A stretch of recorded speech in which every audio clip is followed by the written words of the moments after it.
In today's class, we'll discuss feminist theory and introduction. In this class, we'll try to understand the basic idea about gender and its feminist concerns around media, different issues regarding media, publication houses, different media houses, so on and so forth. Feminist media theory aims at reading, understanding, and making a critique of images and representations that exist in mainstream media, as well as experimental media. Let me first try to give you an understanding about what do we here mean by media. By media, we mean any form that represents cultural, social, political, news, information, creative things in terms of representation. This may include radio, television, cinema, theater, advertisements, print media, so on and so forth. We also have to understand that in present days, social media also falls under the purview of the media as a whole. Because through social media, through Web 2.0, post-Web 2.0 for that matter, we have social media, internet-based media, news, internet-based news, OTT platforms, etc.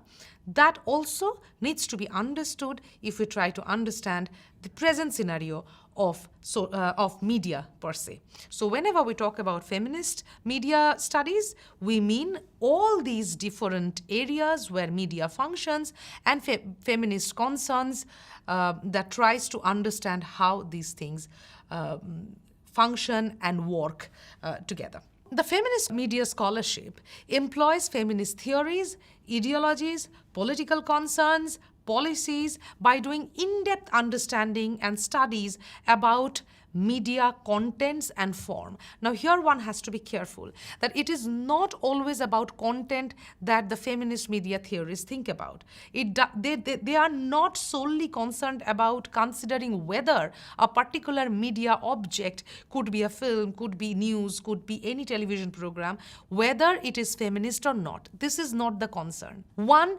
text may or may not be feminist. Even then, feminist media theorists will have other concerns as well. So they not only talk about or try to understand what goes around in the name of filmmaking, media production, etc. They are also concerned about employment of women in media. They are also concerned about their salary, their leave, their pays, and different kind of work ethics, their rights, so on and so forth. So it's a vast thing when we talk about media theories.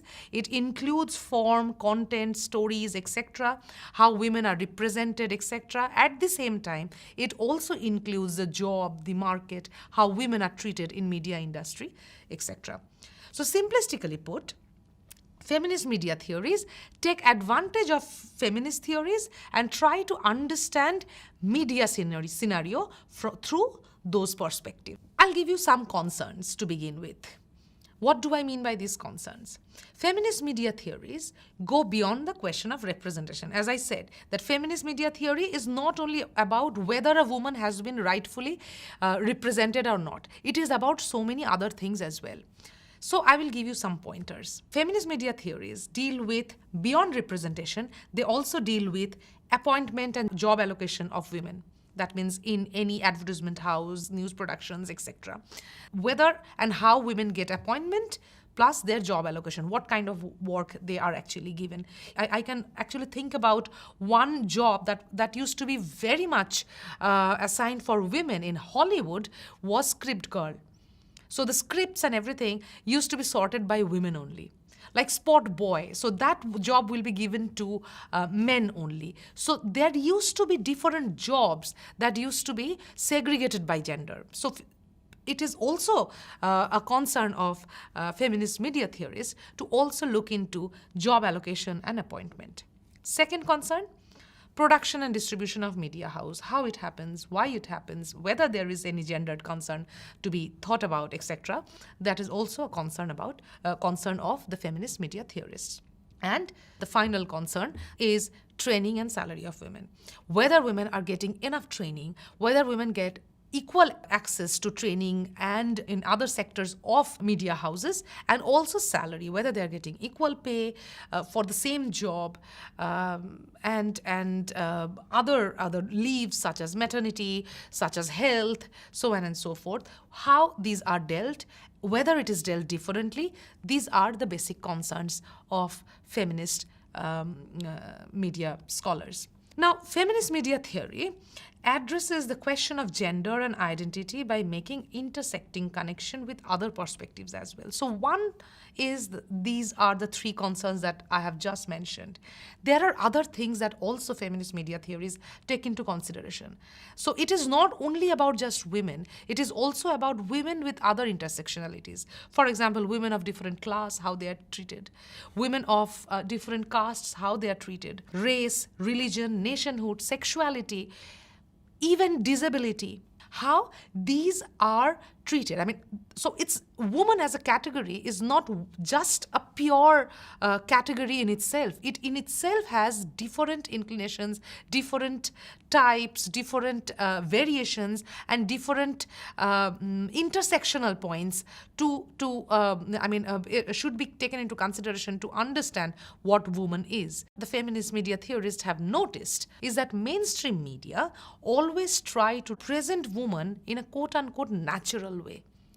And when we say that, we have to understand that mainstream media, that means it tries to reinstate the social values, the dominant social values only, the patriarchal dominant social values. That means how a woman should be, what is a natural way of a woman's performance, how a woman should behave, so on and so forth. Mainstream media follows that. It tries to present woman in a very natural way. This leads to some very rigid and old-age stereotypes. Now, if you try to understand woman only in terms of something called natural, woman is only understood in terms of kinship then. That means either woman is either a mother or a sister or a lover or a daughter. Woman in itself, through her own identity, don't exist in this kind of a situation, in this kind of society, in this kind of patriarchal way of seeing woman. Let me refer to the initial thinkers of feminism and media is Betty Friedan. Betty Friedan wrote a book called The Feminine Mystique in 1963. I'm reading out one or two quotations only from her book. Her concerns were mostly about suburban to urban population, where the society has already undergone a kind of an urbanization, a modernization, and etc. And in such a society, women's condition. And the other concern that Betty Friedan has is about how women are represented in popular magazines. So the first quotation, each suburban wife struggles with it alone. This struggle is, living, doing all the household work that she's talking about. As she made the beds, shopped for groceries, matched slipcover material, ate peanut butter sandwiches with her children, chauffeured Club Scouts and brownies, lay beside her husband at night, she was afraid to ask, even of herself, the silent question, is this all? So this is how Betty Friedan is trying to see the new woman, and by new woman we mean the new woman of a new society, of an urban, modernized new society. How in such a society, women has to do all the social, all the familial work. So Betty Friedan, at the same time, she also talked about how women are represented in popular media. She actually meant the sensational magazines of that time. So she writes, over and over again, stories in women's magazines insist that women can know fulfillment only in the moment of giving birth of a child. As I said, that these media, they try to present women in a natural way, as if the sole purpose of a woman is to give birth. That is one example. Betty Friedan points it out that all these magazines, they try to portray that as if a woman's life is only fulfilled if she gives birth. They deny the years when she can no longer look forward to giving birth. So, post-menopause or women who's not giving birth, these women are never their concern.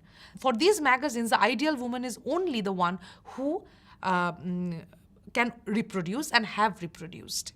In the feminine mystic, there is no other way for a woman to dream of creation of the future. There is no other way she can even dream about herself except as her children's mother, her husband's wife. So she says, if you can now compare these two quotations, in the first quotation she was talking about how women are living their lives, and she is also making a connection that even the sensational, the mainstream, popular magazines actually reinstate that life and claims as if that these are the women who who do all the household works and also reproduce, take care of children, take care of family, are the ideal ones. Any woman who doesn't fall into that as if are not women enough or good women, so on and so forth. Another feminist, Donna Allen. In 1972, she established Women's Institute for Freedom of the Press, WIFP. Now, what this institute used to do, they had a bulletin called Media Report to Women. So what they did was that they used to diligently publish about legal proceedings. I mean, feminist legal proceedings. That is, if any woman is suing a company, news corporations, their different policies, legal endeavors, etc. So things that are not conducive to women, things that are problematic for women, some cases that women are fighting against these houses, etc. So this particular bulletin of WIFP, the bulletin called Media Report to Women, used to publish that. They believe that women-centric media will help towards women's emancipation of power. So they believe that women should take the control, should be at the center of the media. They also believe that media is a male-dominated industry, hence only women media practitioners can challenge and correct the inaccuracies, distortions regarding gender-based issues published in media. So they believed that media not only sidelines women, they also misrepresent women. So more and more women will take part in media. So it is through their participation, women's in general representation will also be better. The misrepresentation, distorted way of presenting women will also be challenged by the presence of a media person who is a woman by gender. That is what they believed. We are seeing that Betty Friedan is thinking something, Donna Allen is thinking something. They are trying to think about what should happen in terms of media and women's participation, their representation, and etc. So now let's make a summary of that. That what are the different expectations of women in media? Expectation number one. If there are more women in control over media productions, the quality of the content can be more varied, innovative, and the representation of women can be more positive. Very initial feminist media scholars used to believe more and more women would participate in media industry, positive portrayal of women would be more. We'll get to see it more. Again, as I said, it's not only about representation, it is also about the workspace. So they also believe that with a female boss or a leader in a newsroom or in a publication house or in any media house will also create a difference in how that they believe that because women are already marginalized, they have their own ways of dealing with situations. So the nature of a newsroom, the nature of a workspace will be different if a company, a newsroom, or any production is led by a female boss. They also believed that different feminist scholars, as they pointed out, that with women in power, media houses may get more ethical in representing different sensitive issues. This is from the idea that because women are from a marginal group who have been historically oppressed, they can identify with the problems of other marginal groups in terms of caste, class, etc. So if women are taking charge, they would be more sensitive towards different marginal issues, oppressions, and etc. So the representation in news and media would be better of such situations. Again, with more women producers, reporters, and readers, women viewers will be addressed as proper real consumer. Because earlier feminists used to believe is that the mainstream media, the kind of news and production that they churn out, they do not consider women as the real consumer, as if they are objectifying women, they are mistreating women, they are misrepresenting women, etc. So if you consider women as your proper viewer, you will also have to create proper sensitive programs for them as well. And if you have women taking charge as the as behind the camera, behind the scene leaders, that is possible. Now, later feminists have argued if these are the expectations, there are certain problems with this expectation as well. That if you have this expectation, like if women are there, it will be more positive, women will only understand the problems of women, so on and so forth. Later feminists have pointed out that being rigid about these ideas may lead to, again, another form of stereotype, as if women are like this, and which is why if women take charge, certain things will happen. So they kind of talked about how different kind of women are possible, how woman as a category cannot be an absolute category. There are different other intersections. And it is not necessary that if a woman is the boss or if the woman takes charge, then only certain things can happen.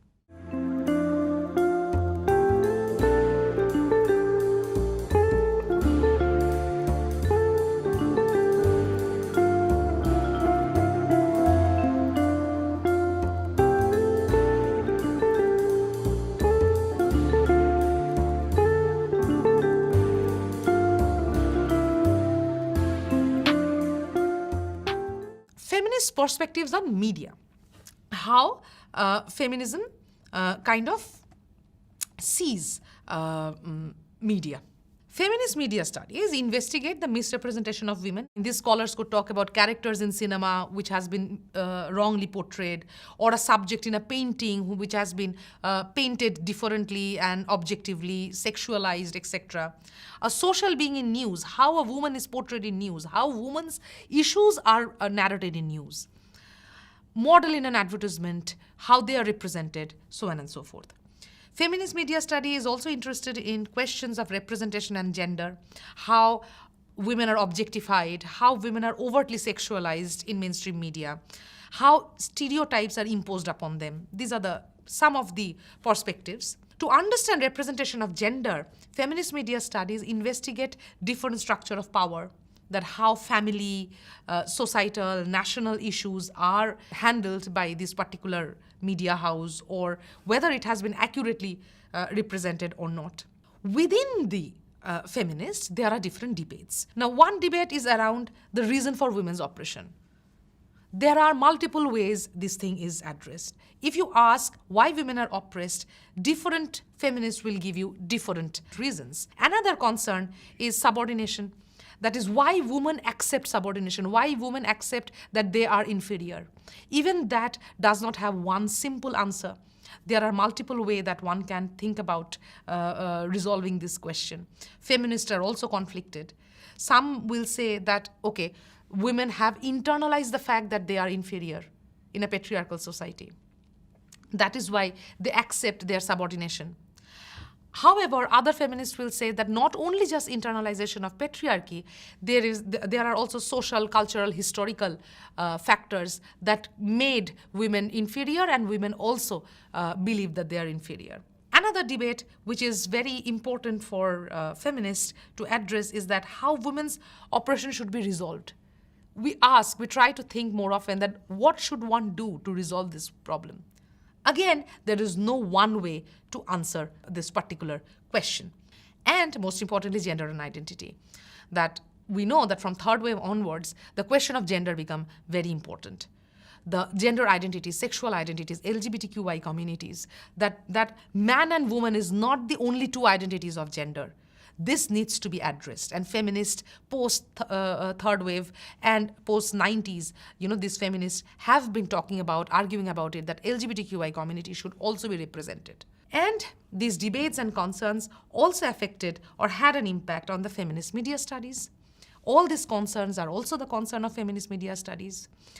Women's representation is a concern of media studies. Why women are invisibilized is a concern of feminist media studies. How women's body is presented as a fetish object or as a sexual object is a concern. Not acknowledging queer identities is a concern for feminist media studies. And overall, whether women are properly represented, they're getting enough job, whether they're getting equal pay or not, this is also concern of feminist media studies.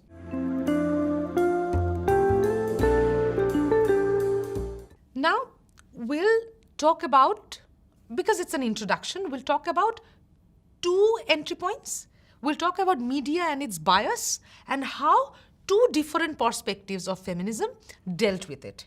One is the initial, that is liberal feminist perspective, and the other is radical feminist perspectives. This is because it's introduction. Definitely a lot of work has happened after that as well. But this is an introduction. Media and its bias. So liberal feminist perspectives, what were their accusations against mainstream media? They used to say that mainstream media strengthened traditional sex-gender-based stereotype. They used to say that mainstream media maintain sex-gender-based stereotype because, one, gender discrimination in a society, mainstream media imitates that. Media manifests these discriminations and dominant social practices and values. 3, men dominating the media have internalized those values because they have internalized patriarchal values. That is why they also continue making these, patriarchal programs. Another concern or another accusation that liberal feminists had against mainstream media, that women's employment in media, including their access to position of power, is a constant problem. That they are not getting position of power, they are not getting enough job, etc. Also, gender division of labor, not the kind of job they want. Women's issues and their experiences have been ignored by mainstream media, another accusation. Even when women and their concerns are included, that sometimes, most of the times they're ignored, sometimes when women's issues are included, those are either trivialized or distorted by mainstream media. Women are mostly portrayed as private beings within the limits of family and society. Like a social agent, media rewards women for proper behavior. Now, this is also something liberal feminists pointed out, that in mainstream media, a good woman, there is an idea of a good woman in the society. Mainstream media also imitates that, and a good woman in a media content, could be cinema, could be anything, are always rewarded. A bad woman is always punished. These were liberal feminist accusations against media. Through their accusations, liberal feminists offered 2 solutions to this, media's gender insensitivities. One is that women should enter media as much as possible, media workforce, and gain more power. In that way, they can have more control over the content. And also, it may change the misportrayal of women, as we said. The other point is that media must represent both women and men, non-conventional roles. So media should not imitate what happens in the society. Rather, media should actually represent women and men in a non-conventional role. So these are the 2 avenues that liberal feminists thought could help mainstream media. Later critics have also pointed out that liberal standpoint also has some limitations. One is that they are very reformist in that way. As if liberal feminists are saying that if women are working, that means every problem will be solved. But that's not the case. Men and women are different, and because they are different, and social structure is that, only including women will change the image of women. That may not be the case. Again, the problem that Marxist feminists had with liberal feminists is that unless you attack the capitalist mode of production of media, just including women will not help. So as you can see, because there are different discourses, different perspectives, they also had their different types of engagement with these problems. And also, some believed that liberal feminist ideas kind of limit the roles of women. They limit the roles of women to good women only. There can be different other types of representations as well. And even when more women have entered this space, this is important that some people said later on that only women getting involved in workspace will not solve the problem, because that only increased another problem. That any media house where women are predominantly there, their salaries have gone down. So everything, as you can see, is interconnected. So a capitalist mode needs to be attacked. The salary, job allocation is important. Women taking charge is important, but it also has to ensure that if a woman takes charge, the salary doesn't go down. So all these things are connected. The next is, as I said, another thing that we'll scrutinize is radical feminist perspectives. We saw what liberal feminists did. Radical feminists attacked mainstream media in different way, not exactly in the same path as liberal feminists. For them, mass media are owned and controlled by men, therefore operate to benefit patriarchy. They are not talking about inclusion or anything. They are simply talking about difference. They are saying that mass media is controlled by men, which is why it is patriarchal. Because of a patriarchal setup, they believe that mass media only uphold patriarchal values. It's a patriarchal system, so it upholds only patriarchal values. Traditional family structure remains unchanged and sacred in this structure. Because it is patriarchal in media, traditional family structure also remains the ideal one. Normative heterosexuality is essential to mass media because society is patriarchal. Patriarchal society do not give access to any sexuality beyond man-woman. Mainstream media also does that. Now, you have to understand that society has changed a lot, but we are talking about the initial days where things were very rigid. Women insist of aspiring to be equal to men, should figure out their own means of communication. So they believe that instead of trying to be like men, women should find their own voice, which is a voice of women. This is what radical feminists believed. So the limitation of radical feminists is that radical feminist media scholars do not consider difference within the category of women. They also were talking about women only. That this woman could be different, that a third world woman will have different concerns, a first world woman have different concerns, that the idea of a woman itself is very varied and full of differences. This is something the radical feminists did not consider.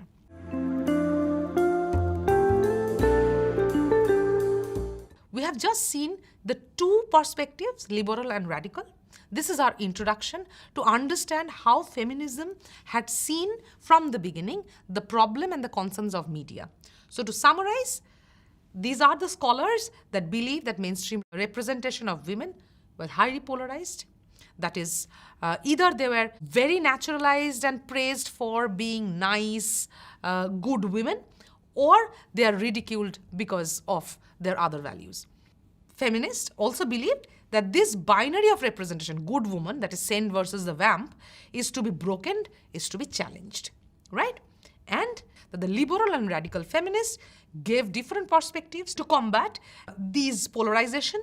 And from third wave onwards, as I just said, post-90s, third wave onwards, different issues and concerns were raised which were not as plain and simple as we see in radical or liberal feminism. Thank you.